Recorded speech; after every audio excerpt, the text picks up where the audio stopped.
to learning more about Lincoln Minerals. Joining us for this presentation today is Jonathan Trewatha, the CEO, as well as Julian Babatzi, the non-executive director. Now, Lincoln Minerals is a company with a focus on their graphite project, the Kookaburra Graphite Gully Project out in South Australia. However, I won't take up too much time. There'll be plenty of time for questions at the end of today's session. We're going to start with Jonathan. Jonathan, when you're ready, please kick off your presentation. Thank you for having us, Shay. Yes, hello, welcome. I'm the CEO of Lincoln Minerals, and we're aiming to be Australia's newest graphite producer. Next.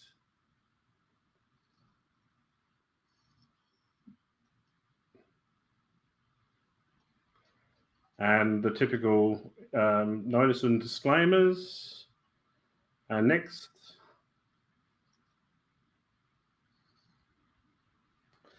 So we're developing three commodities. One is graphite, which we'll talk about mostly today. The other one is 1.2 billion tonnes of magnetite that's at PFS level on the Eyre Peninsula as well, which we'll briefly touch on. And our exploration uranium project also on the Eyre Peninsula. And that is, we'll be briefly touching on that because we are looking for interested parties. Next. So we've actually, the PFS has been a real success. I've been pleased with the outcome. We've produced compelling pre-feasibility study economics with 114 million MPV and a 41% IRR. I'm going to dive into that in the next slide, but it is a great result. With this, and we're looking at being potentially the newest Australian graphite mine in Australia. The last one closed in 2017. We've actually, in this PFS, we've developed a phased development approach, and that is focused on ensuring that we get cash flow and we're managing our sales and our production, which I will also talk about further. We've got an experienced management team. I've had a great team that we put together to do this. I've developed 2 projects in South Australia and others elsewhere. So we're really building a great team around Lincoln. The funding strategy, because of the great economics that we've had, we've got lots of opportunities to tap into various funding pathways, which we'll be investigating in the next 12 months. And really, the thing about this PFS is we actually capped it because of trying to meet that production schedule and sales. But we've got a lot of upside for selling into the EV market, value adding through micronization. There's a lot of resource upside. So it's quite an exciting time for Lincoln as we look forward to this next 12 months. Next. So the highlights, as I said, 114 million. We could have got a lot higher number, but as I was saying, we're matching our production with what we could believe we can sell in a steady pace. The 41%, it's only low capex, initially 29 and 53 million over a 3-year period, with a quick payback on the stage 2 capex. With the stage 1, we're looking at producing 10,000 tonnes of concentrate, and then doing that for 2 years, securing our sales contracts and qualifying for the EV market, which generally takes about 18 months. And then we'll step up, and then we can move into that. 16-year life of mine, and a great all-in sustaining cost of $573 US dollars. Now, in the industrial market, that means that we're cash flow positive throughout the metal cycle. Next. So this is my favorite slide, and this is will go to whenever I review a project, and it really does break down, and we're able to compare ourselves against others. So Our jurisdiction is tier 1, which is what a lot of non-Chinese suppliers want. We've already got an existing mining lease, and we can do the first 6 years of production on it. We are well advanced in our remaining operating permits required, and we're well advanced on our land access.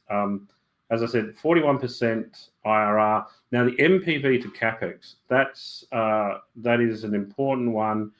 That means that for every dollar we're putting in, we get $2.20 plus the CapEx back.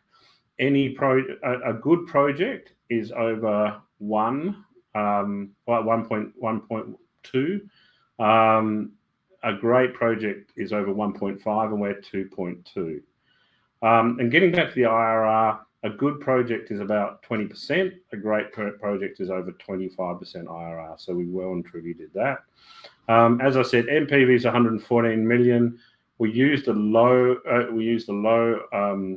US price for the graphite, which affects the MPV, and also we capped that production down to 60,000 on an expansion, so we can meet that. Though we're confident to meet the sales. So it could have been a lot higher, but we've actually reduced it. To give you context about the US, there's one mine following a similar strategy in production called Northern Graphite in Canada. They're selling at 1,140. There's another mine following a similar strategy in Brazil. Their basket's 1,220 US. So us using 850 and 1,000 is a good price with upside. Interesting enough, the South American one grade is 2.5%. They're mining, and we're mining at an average for the first 5 years of about 14. So that shows how high our grade is. It was a conservative study, class 4. We put a 25% contingency on. Proven technology, nothing new. And the other one I'd like to point out in financeability, the capex to market ratio. For a company that's worth 14 million, we're effectively looking at 50, so that's twice the size, which is very reasonable. To compare with other projects, sometimes you see $1 billion capex for $1 billion MPV. That's a 1-to-1. That's not a good look. But so 2.2 is very manageable for a company of our size, and I believe we're highly undervalued. 16-year mine life, large exploration upside, and in terms of confidence, 67% was measured and indicated in the first 10 years. So next. So we've done our PFS. We are over the next 12 months, we'll do the feasibility, trade-off studies, line up our sales and offtake agreements for stage 1, finish our operations for stage 1, and with the aim of final investment decision by the end of next year, aiming for construction and production in 2026. So that's within a 2-year period. Next, and over to Julian, who will discuss why we've chosen graphite. Thanks, Jonathan. So, as Jonathan's articulated, we're developing a graphite project on the Eyre Peninsula. We have 3 projects, and there's a strong reason why we've chosen graphite as the key focus of the company. Part of it is due to the metrics of the PFS that Jonathan's just announced. We believe they're very compelling. We believe they're conservative, and we believe it's a very valuable project that a company of our size can develop. But graphite, as some of you may know, graphite has been around as an industrial use for many, many years, decades and decades. And with the emergence of lithium-ion batteries, there's a very large new demand source. So we think the outlook for graphite is very robust, particularly as the EV penetration picks up. The schematic we've got on this diagram just shows that real heavy ramp in demand from electric vehicles. It's happening, and it's going to increase over the next couple of decades. And we think Lincoln's very well positioned to help fill that supply gap. Next page, please. So as I alluded to, there's two core graphite segments. There's the traditional graphite market, and that's dominated by industrial uses. Customers in that sector typically pay relatively good prices. It's a very significant part of the market, and what we're looking to bring into production is a very small part of that market. So we believe we'll be in a good position to place that tonnage quite easily. Customers, and I'll talk about this on subsequent slides, but customers are looking for non-Chinese supply sources due to the export restrictions that have been put in place in China. China produces 90% of graphite and refined anode material, and they've put export restrictions, which means that some customers based out of China, or all customers, have some concern about long-term supply. So they're actively looking for new supply sources, which is very good for us at this point in the cycle. The EV battery market is the key upside. As you can see there, currently the EV battery market is probably a third of the demand source. We think that'll go to north of 50% over the next decade or so. And so we're positioning the business to be able to supply into that market once it matures, but initially we'll be targeting the industrial markets. Ultimately, though, we'll remain very flexible on how we place our product. We're going to target the highest margin parts of the graphite space, be it electric vehicles or be it the industrial markets. We have some very high quality flake graphite. It's fine flake, but flake graphite that's used for a number of specialist applications. So over subsequent periods, we'll be analysing the market and working out the best return for our investors, and we'll be targeting those markets. Next slide, please. One element of the graphite market, I think, which causes a lot of confusion and is probably not reported as widely, is the natural versus synthetic graphite debate. I guess the overarching comment before I introduce this is, in electric vehicles, there's a preference for a mix of both. They both do different things within a battery, even though they're the main source of the anode. They have different characteristics in use because of the way they're produced. So natural graphite, as you're probably aware, is mined. Our Kookaburra Gully Graphite Project will be naturally mined, and then processing is undertaken on that to produce a more purified concentrate, and then that gets spheronized and other impurity removal processes to make it suitable for batteries. The other source of graphite is synthetic, and that's a man-made graphite. Typically, users take what is a reject from the petroleum industry called petroleum coke. It's then baked at extreme temperatures, north of 3,000 degrees centigrade for weeks at a time, and that realigns the crystal structure and makes it a very homogeneous block of graphite. So that's very good for certain applications, but the issue there is there's a tremendous carbon footprint which goes into that. And so what we're seeing is a demand from end users seeking to have a lower carbon footprint, and therefore there's over time we think will be a preference for natural. As I said, there's pros and cons with each. Natural graphite gives a lot more power response because of the less homogeneous structure. Then there's more areas for the electrons to flow out more quickly. So you often get power in a battery from the natural, but you get range and stability and often some more charging attributes from synthetic. So the battery manufacturers we've spoken to over many years suggest that it's about half-half in every battery. They've skewed more to probably 60% synthetic in recent years because natural's been harder to source in good quality, but we expect that to shift back. But overall, every electric vehicle that's sold will be about half-half. So we think there's a very compelling reason why any market growth will obviously flow back to natural. Next slide, please. And I mentioned it earlier, but we believe graphite is a fantastic commodity to be in at this point in the cycle. We think it's at a cycle low, and there's a huge amount of geopolitical influence at the moment, which we think is making the future very bright. So as I alluded to earlier, China accounts for 90% of the global flake graphite production. In December 2023, they brought in export restrictions, and that means that buyers outside of China now have some consternation about where they're going to be getting their graphite from. So they're seeking new suppliers, which is a great moment for us to be marketing our project. USA also, in retaliation to that, has introduced a tariff on graphite and anode products of 25%.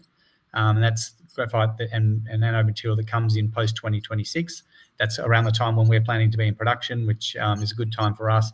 And what that means is the cost structure goes up for the whole industry, and there's a preference for non-China graphite. Again, a great opportunity for us. And as I said, graphite customers who are outside of China are actively targeting new supply sources, which we think will be a great opportunity for us to introduce strategic investors and or strong offtake partners to help develop our project. So the overall macro environment is very positive over the next little while for graphite, and we think we're ideally positioned.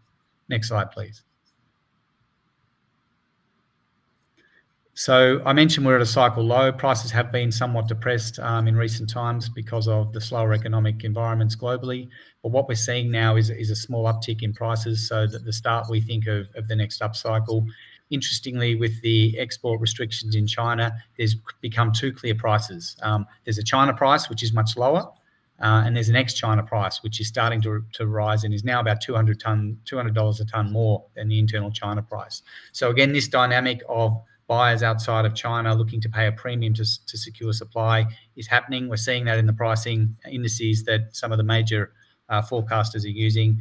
And so it just confirms to us that we're in a strong position, and we'll look to get higher prices through the cycle, which will substantially aid our the valuation of the project we've got and the company valuation over time as well. Next slide, please.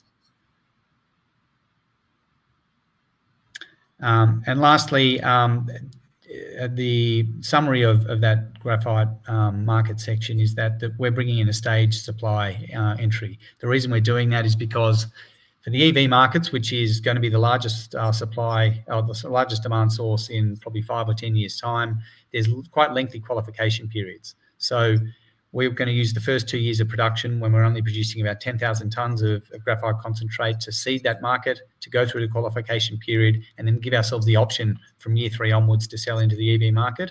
But in the meantime, we're going to bring that first 10,000 tonnes into the industrial markets, which we know are mature, which we know have strong demand sources, which we know are looking for ex-China supply, and that'll help us get our project into the market, and I think scale well with our production profile.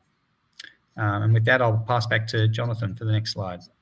Thank you, Julian. So next slide, please.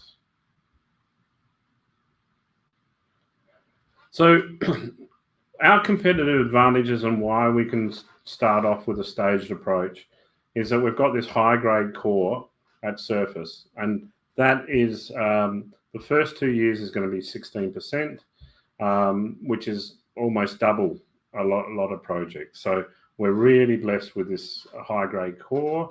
Next slide, please. And the other thing is we can keep our capital low because we are 6 kilometres with power, 13 kilometres of water.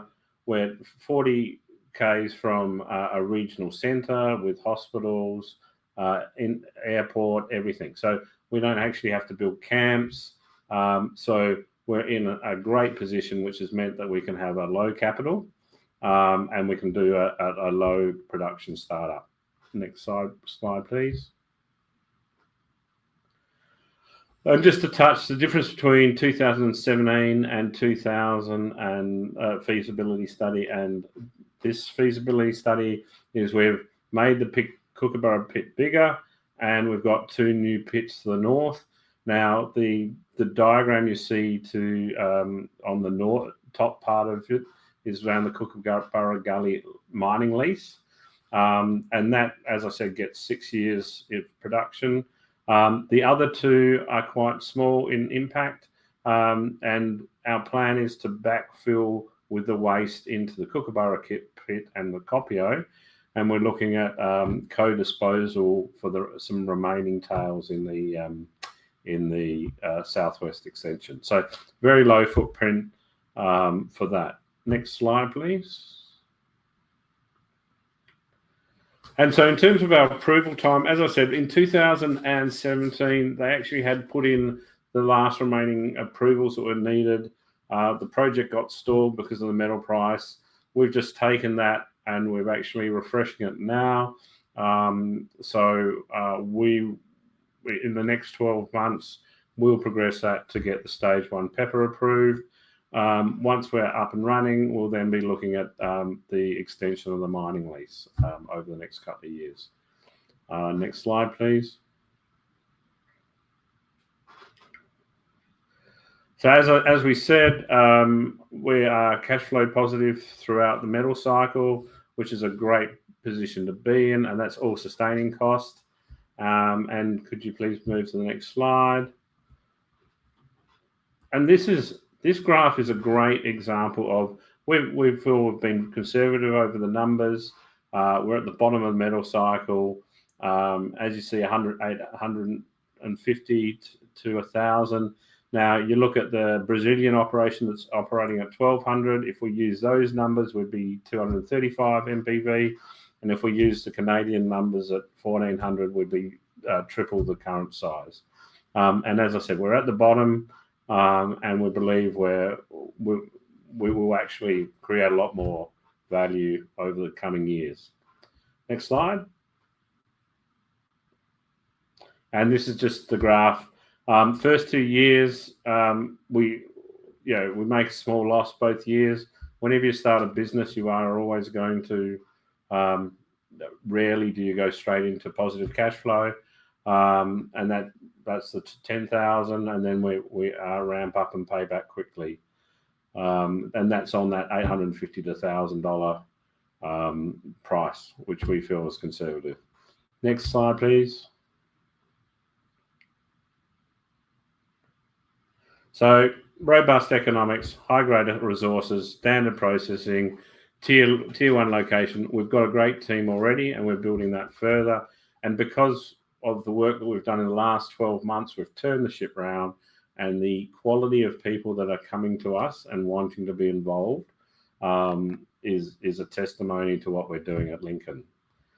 So thank you for listening about the graphite PFS. I'll now just touch on our other assets, which are notable. Next slide, please. So to me, this image, this graph says it all. We have got the best undeveloped magnetite project in South Australia.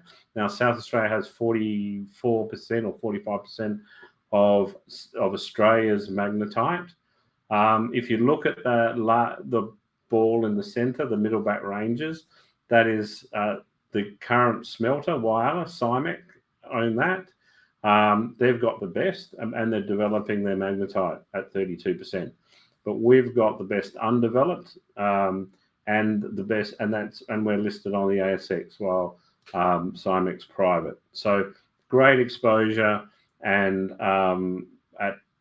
it's clear over 1 billion tonnes. So we've got a great project. Next slide, please. And the quality of work that's been done, the Chinese spent 70 million, ourselves and the government have spent a lot as well. So quality studies, looking at a range of production rates at PFS level, the baseline's done. So we are looking for, we're aiming not to do it ourselves. We're looking for a partner, a significant partner, ideally a smelter or someone, to come in. We've already have the meetings and the interests coming to us of some significant players, and we're looking forward to the future of progressing this project with a major partner. Next slide. And I'll just touch once again that amazing infrastructure. Port Lincoln, 40 k's away, 2 approved but not built ports. Many people will know about the Northern Water desal plant for Olympic Dam, is only 80 k's away at Cape Hardy. And we've got they've upgraded the high voltage, so we've got 130 kV line running over our property. And there's a new desal plant another new desal plant going in the region. So a major, excellent infrastructure, and it's all just relatively new. Next slide, please. And I'll just touch on our uranium project. we're in an emerging field. South Australia's got 20% of the world's resources. It produces about 10% of the uranium production. We really are the Saudi of the uranium industry. We can't do everything. We're developers. This is exploration, so we're actively involved in discussions with interested parties to help develop that. Next slide, please. And I think I'll leave it there. And thank you for listening. And we'll go to question time. Thank you very much for that, Jonathan and Julian. We do have a couple of questions coming in, so I'll just go to the first one if you won't mind. Jonathan or Julian, either of you can jump in to answer this one. This is regards to mining leases and well-advanced secondary approvals. Could you please outline the specific remaining regulatory milestones and their expected timeline before stage 1 production can commence? Yes. Okay. So as I said, we've got the two ones are the PEPA, which is an operational approval, and we are currently updating that from the 2017, and the other one is the EPA, which is a similar, So we're planning to go to discussions have already started. We're planning to actually get fully engaged in the next month, and these processes will take about 6 months, maybe 12.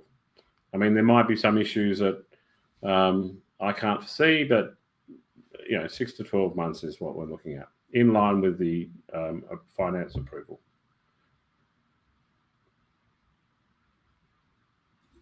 Apologies for the lag. I forgot I put myself on mute. Okay, I'm just moving on to a second question. There is, let me start. Beyond the initial 16-year mine life, are you able to elaborate on what the exploration targets are mentioned in the PFS and their potential to extend the project's scale and duration, especially given the $29 million startup capital required? Yep. So we've got excellent exploration targets, which we will get production from in the future. I have no doubt about that. And in terms of, is it going to be an extra 15 years, 20 years? That's why they're exploration targets. I can't call. The other thing to note is we have capped that production, and if we can get that confidence we're matching our sales with our production, we can increase that. So, that's our objective. We're going in conservative, focusing on cash flow and maintaining it, but we can expand it even more. Yeah, and Jonathan and Shay, I'll just add to that. So as a company, we made a decision to do a PFS on a project that we think is absolutely deliverable at the bottom of the cycle. So we have, we think, a lot more expansion potential. We could have made this a much bigger project, but our view is that where we are at the moment, we needed to develop a project that is right size for our company. We're still a small company, and we look to add value incrementally, and one that we can actually fund realistically for a company of our size. And we think we've definitely delivered that. But as the cycle improves, there's a tremendous amount of additional value we can add and scale we can add to the project to drive that NPV higher at higher prices. So again, that exploration target gives us a lot of confidence that this project will be developed or we're producing graphite for a generation, and we've now just picking at the start at a very small starter project to get this up and running, and it'll be very meaningful once we're up in production. Okay, moving on. I want to sort of play the devil's advocate question that we've got here. What is one of the greatest risks that you see could threaten the viability or success of this Kookaburra Graphite Project? Yeah, that's easy because it's in the core of what we're doing is cash flow, is managing that first, especially that first 3-4 years. So managing our production rate with our sales. And so that's where projects get unstuck. Is that especially with graphite as opposed to copper or something. Copper, if that sales agreement falls through, I can sell the next day to someone else. With industrial minerals, I have to make sure that I've got those customers, and if one falls over, I have to be prepared to. It may take a bit of time to get the next customer. So it is about making sure that we can sell everything we produce and get that cash flow. I might just move on to one of your other projects for a moment before we come back to the graphite one. You briefly mentioned that you do have some uranium assets there, but they're not really reflected in the current share price. Do you have any sort of specific metrics or comparable transactions that you're using to determine the fair value of these during potential future negotiations with interested parties? Julian? Yeah, Shay, I'm happy to take that.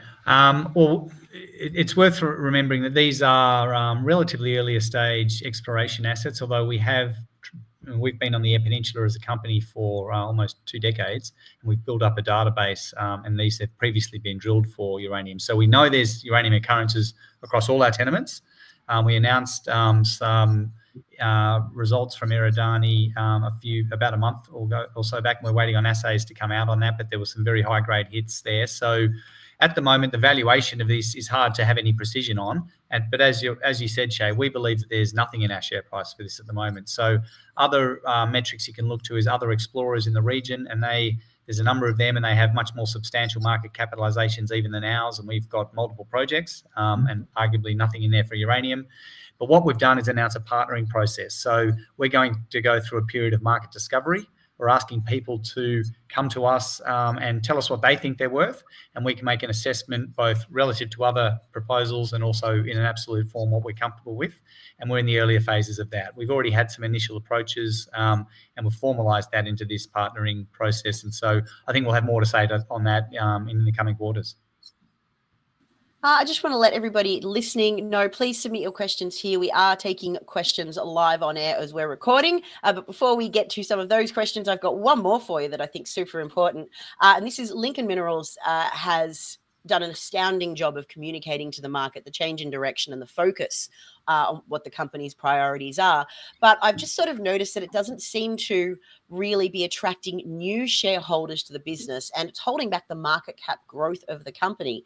What do you think might be the reason for this?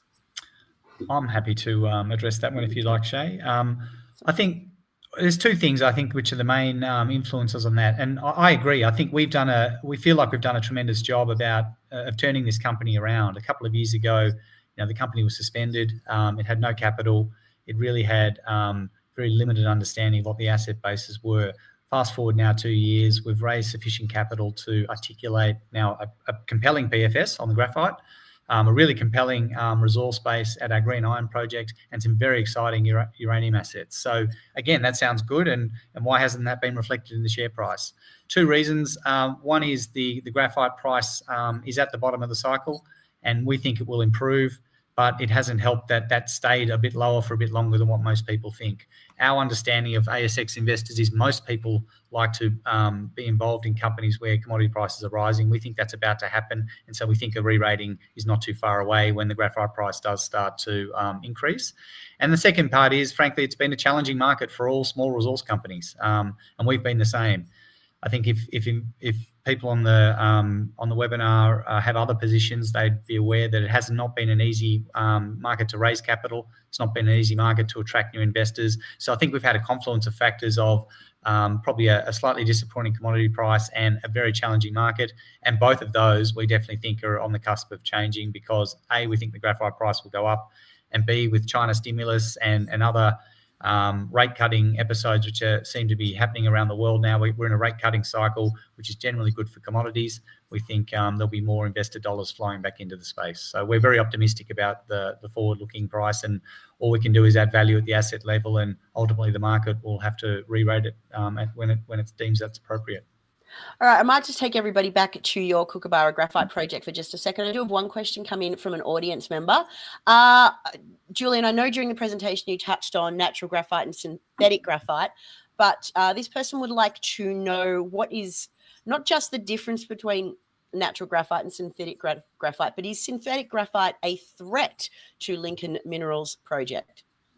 No, I can address that a couple of ways, but simplistically, no, it's not a threat because, as I said, the best batteries have a mix of both. So just going to synthetic. So if you say, okay, you can do away with all natural graphite and use just synthetic, you don't get a lot of the performance out of the battery that you get from mixing natural graphite in. What you do get is something much more homogeneous. So some battery manufacturers like to use a bit more synthetic because they know exactly what they're dealing with. But you've also then got carbon footprint issues, which a lot of the buyers that we're talking to, that's a very high priority for them. And you've also got a much higher cost because of the fact that you have to buy the petroleum coke in that example. You then have to bake it for weeks and weeks at extremely high temperatures. There's huge energy costs associated with that. So over time, we're very much of the view that there'll be a swing back to natural because it's cheaper, it's cleaner, it's got much better greener credentials. And over time, once more graphite mines, including ours, are up and running and producing consistently, there'll be a much better supply of quality and quantity within a tight specification range. So no, we don't think it's a threat. We think they both coexist quite comfortably as they have for a long period of time. But we think the outlook for natural is superior because of some of those credentials that resonate very well in the current environment, particularly around the green credentials. All right, I'll just let everybody know we've got about another 5 minutes for a couple more questions. I do have one that's just come in. I think this is going to be my favourite question of the day. From Bahari, is a takeover a worry, or would we be unlucky to not achieve the real value of the company? That's a great question. Takeovers are always a good thing, I think, because it forces the board to make tough decisions on whether it can add value more than a takeover or not. So from our point of view, as a board, we want to develop the projects. We see a clear path to a re-rating by developing the projects. If someone wants to take a view that it's worth more today than what we do, then we're happy to engage on that. But ultimately, it's got to be an acceptable price to compensate us for that future upside. So we're definitely open to a discussion. Our job is to create shareholder value, and if we can do that more quickly through a takeover, then we'll obviously look at that. It's got to be at a fair price, but look, our door's always open because we, as I said, I'm a large shareholder in the company. Jonathan is very much incentivized as well. We're very aligned with our shareholders, and if we could achieve a much sharper share price rise in a shorter period of time through a takeover, then we'd be crazy not to consider it. And Shay, I'd just like to add to that. I mean, we are here to develop, and that's what we're doing. But at the end of the day, it is also what's best for the shareholder. But these projects are developable. They're developable within like even the Magnetite with the right partner. That's got a potential 3 to 4 year window. So both those two projects, we will just focus on developing. All right, I do have one more question from an audience member, and I think it refers to sovereign risk. It's basically, how does having these type of projects in Australia limit sovereign risk to these metals? So my interpretation is that essentially, is it good that we can control these minerals in Australia and have access to that? Is this having a low sovereign risk jurisdiction? Yeah. So that is one of the key drivers for our price, we feel, is that there is going to be a separation between a China price and an ex-China price. Even with the synthetics, it's nearly 99% of the synthetics comes out of China.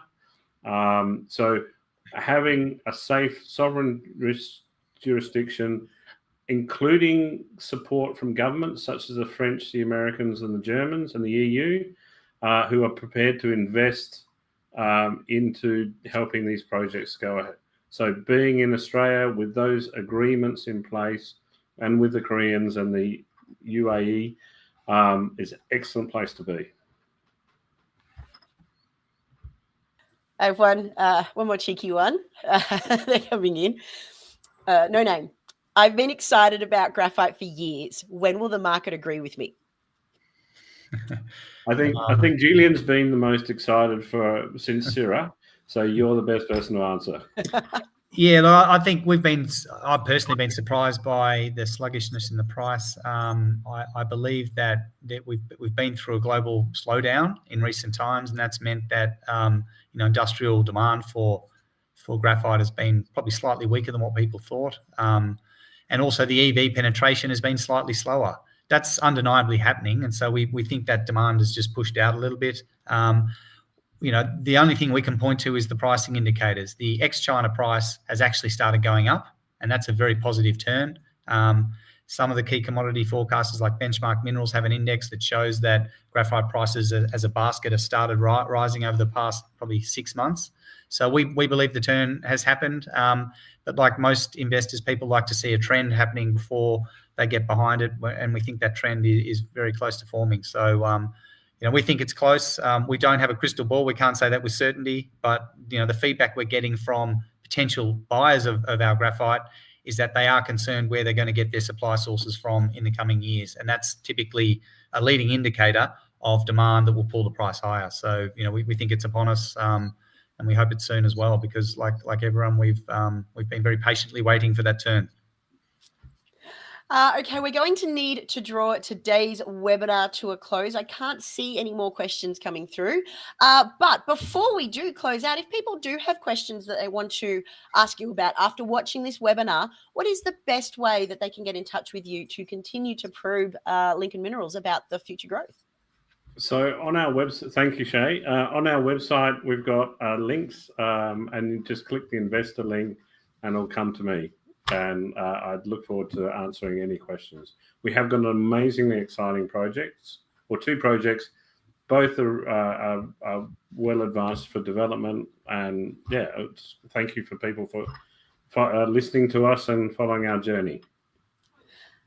Listen, I just want to let everybody know listening that if you do have more questions about what's happening here, you can either get in touch with Jonathan, as he said before, but we will also be monitoring questions on our YouTube channel as well. So if any come through, we will either answer them ourselves or we will direct you to Jonathan or Julian over at Lincoln Minerals. Gentlemen, I want to say what a way to start my Thursday morning. Thank you so much for being here today. I love the Lincoln Minerals story. It's going from strength to strength heading into 2025. This has been a great conversation. Thank you so much for your time today. Thank you, Shay. Thanks, Shay.